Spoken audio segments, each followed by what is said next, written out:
Myanmar থেকে সংগৃহীত পারমাণবিক অস্ত্র তৈরির উপাদান বিভিন্ন দেশে পাচারের এক মামলায় দোষ স্বীকার করেছেন জাপানের মাফিয়া সংগঠন জাকুজা নেতা তাকেশি এবিসাওয়া।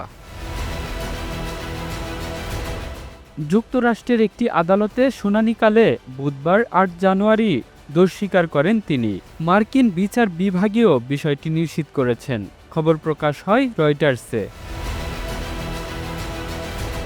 মার্কিন বিচার বিভাগের এক বিবৃতিতে বলা হয়, ৬০ বছর বয়সী জাপানি নাগরিক তাকেশি এবিসাওয়া তার বিরুদ্ধে আনা অস্ত্র তৈরির উপযোগী প্লুটোনিয়াম ও ইউরেনিয়াম সহ অন্যান্য পারমাণবিক উপাদান মিয়ানমার থেকে বিভিন্ন দেশে পাচারের চক্রান্তে জড়িত থাকার অভিযোগ স্বীকার করে নিয়েছেন তিনি।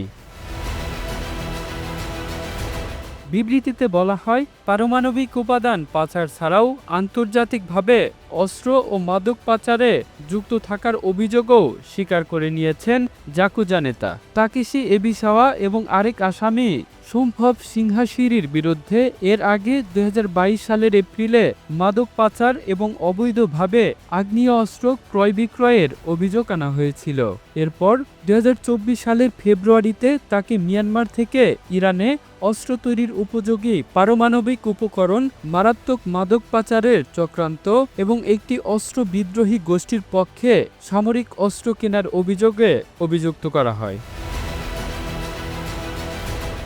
বুধবার ৮ জানুয়ারি নিউ ইয়র্ক সাউদার্ন ডিস্ট্রিক্টের ভারপ্রাপ্ত অ্যাটর্নি এডওয়ার্ড কিম বলেন, বার্মা থেকে নির্লজ্জের মতো অস্ত্র তৈরির উপযোগী প্লুটোনিয়াম ও অন্যান্য পারমাণবিক উপাদান চোরাচালানে যুক্ত থাকার কথা আদালতে স্বীকার করে নিয়েছেন তাকেশি এবিসাওয়া। তিনি আরও বলেন, মিয়ানমারের যুদ্ধক্ষেত্রে ব্যবহারের জন্য ভূমি থেকে আকাশে উৎক্ষেপণযোগ্য ক্ষেপণাস্ত্র সহ ভারী অস্ত্রের বিনিময়ে যুক্তরাষ্ট্রে বিপুল পরিমাণ হেরোইন ও মেথামফেটামিন মাদক পাচারের চেষ্টা করেছিলেন তিনি।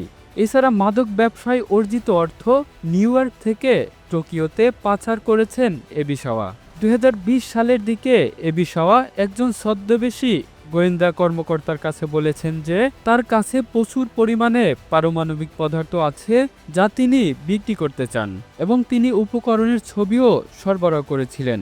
এরপর যুক্তরাষ্ট্র, ইন্দোনেশিয়া, জাপান ও থাইল্যান্ডের কর্তৃপক্ষের সহযোগিতায় এবিসাওয়ার চক্রান্ত নস্যাৎ হয় ও তাকে গ্রেপ্তার করা হয়। কামরুল ইসলাম, এই ধরা, ইন্টারন্যাশনাল ডেস্ক।